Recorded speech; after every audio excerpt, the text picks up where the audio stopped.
I want to specially welcome you to this inspired moment today.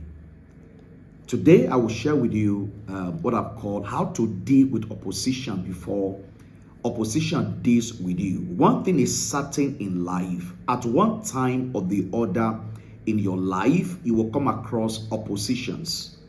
On your job, in your business, in your journey, in marriage, among your in-laws.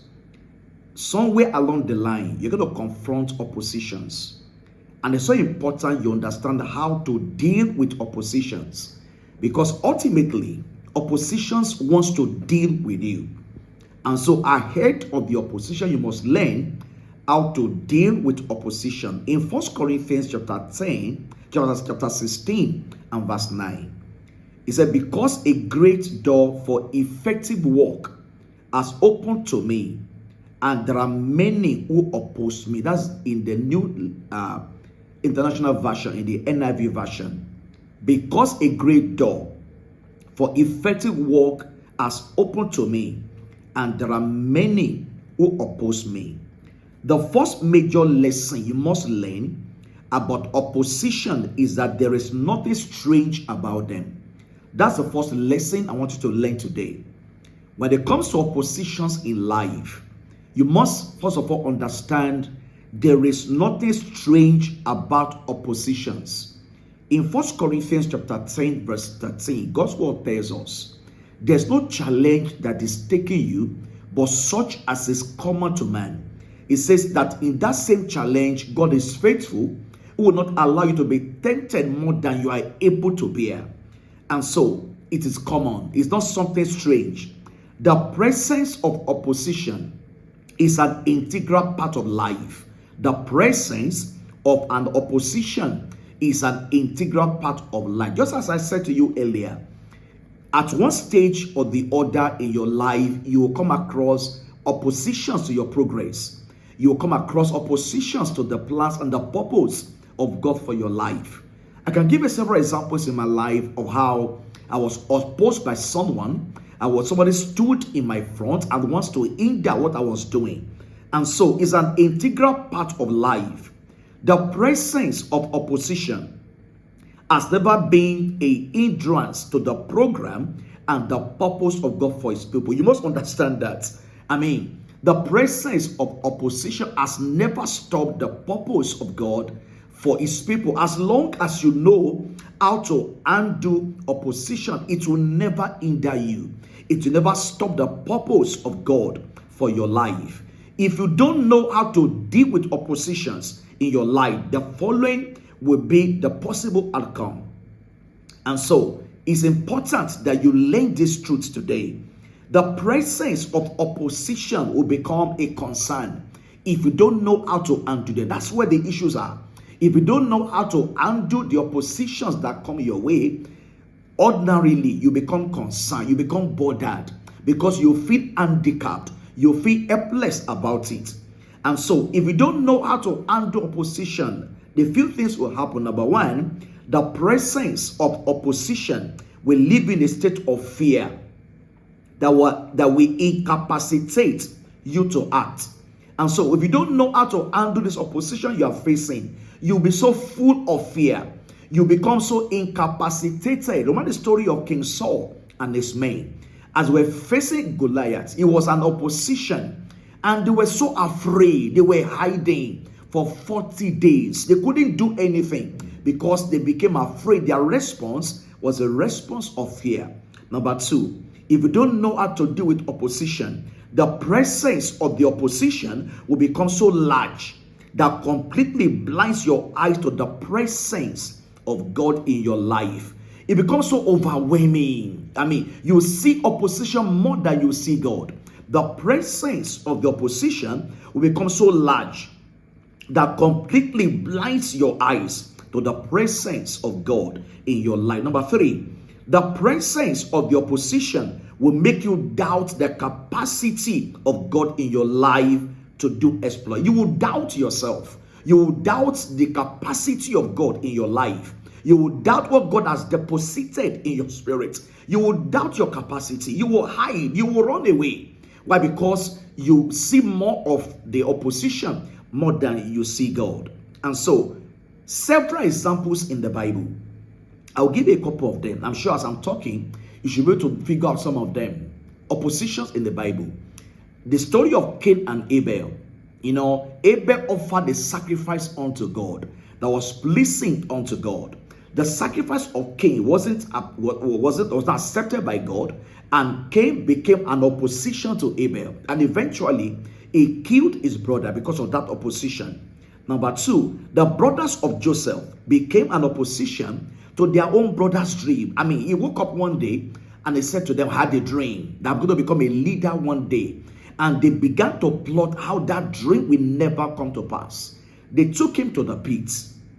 From the pits, they took him and sold him into slavery. From Potiphar's house, he got into the prison. And so the brothers of Joseph were an opposition over the dream of Joseph. Pharaoh became an opposition to the freedom of God's people. He was bound not to let them go. He was ready to do everything in his might to hinder their journey. The governors and the presidents in the land became an opposition to Daniel. They conspired against Daniel. They made the king to erect a decree that will eventually, hinder Daniel from worshiping his God. Haman became an opposition to Mordecai and Esther and the Jews. He erected a gallows where he was going to hang Mordecai. It was an opposition. Tobiah and Sanballat became an opposition to Nehemiah in the building of the walls of Jerusalem. They began to discredit the work. They began to discourage the people. And so eventually the wall was built despite the opposition. King Saul was an opposition to David. You know the story carefully. Even at different times, he wanted to kill David. He took javelin to throw at David and to stop him from getting to the throne that he was anointed for. By now, you should be getting the picture that oppositions are inevitable in life. Whether you like it or not, the most important thing is to be prepared on how to handle the oppositions that comes your way in life. Opposition will show up in your life at one time or the other. All you need to do is to learn how to handle the oppositions that come your way. Possibly the only time that oppositions will not come in your life is when you are doing nothing significant with your life. That is the only time you may expect, okay, maybe I won't be opposed because you're not doing anything significant with your life. But as soon as you begin to make progress and God is showing up in your life, oppositions will show up. As soon as you begin to make progress in life, as soon as God is showing up in your life, as soon as your business is going forward, as soon as you begin to plan to get married, as soon as you are progressing academically, somewhere along the line, oppositions will show up. And so each time God shows up, oppositions will also show up. Each time God shows up, oppositions will also show. In fact, the presence of opposition is actually an indication that God is present. Hallelujah. Just imagine, the presence of opposition is actually a proof, an indication that God is present.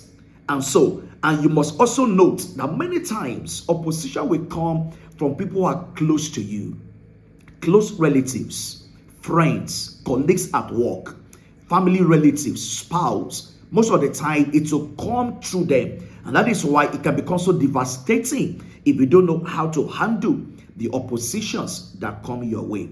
And so the question I want to answer today is, what are the steps to dealing with opposition? What can I do? How do I stay prepared to deal with opposition that come my way on my job, in my business, in my career, in my family? How do I position myself to handle this opposition? Number one, expect opposition as part of life. That is the first point. Expect opposition as part of life. Now, expecting it puts you in a mode of preparation. You are prepared. It doesn't get you by surprise. You are not, you don't go off balance when you come across such oppositions in life. And so it shouldn't get to you as a surprise. Now, I'm not saying you should be looking for opposition, but we are saying expect it. Understand that it's part of life. And so when it comes, you are not thrown off balance. You know that this is part of life. Once you don't expect it, once you are surprised about it, it will throw you into a mode of helplessness. And so expect opposition. Expecting opposition puts you in a mode of being prepared to handle it. Being prepared to handle it as it comes your way. So you expect opposition. Number 2, refuse to fear opposition. Refuse to fear. One major target of opposition is to make you afraid. The Bible says King Saul and his men were so afraid. 1 Samuel chapter 17 and verse 24. They were so afraid. They were so afraid that they were hiding for 40 days. They couldn't come out because they were scared. 2 Timothy 1:7. The Bible said God has not given us the spirit of fear, but of power and of love and of a sound mind. God has not given us the spirit of fear, but of power and of love and of a sound mind. Whatever you fear will dominate you. Whatever you fear will render you helpless. And so refuse to fear opposition. You know, the story of Elisha and the servant again, comes to mind. The servant woke up in the morning and saw the Syrian army. That was an opposition. And the man cried to his master, said, Master, we're in trouble. And the master said to him, they that are for us are more than they that are with them. And so refuse to fear. Maybe you should say with whatever you are, I refuse to fear. Say it over and over again. I refuse to fear. The response of fear is never a response of victory, but the response of defeat. The response of fear is never a response of victory. It's a response of defeat. The response of fear is never a response of victory, but the response of fear. Number 3, when opposition comes your way, don't respond carnally.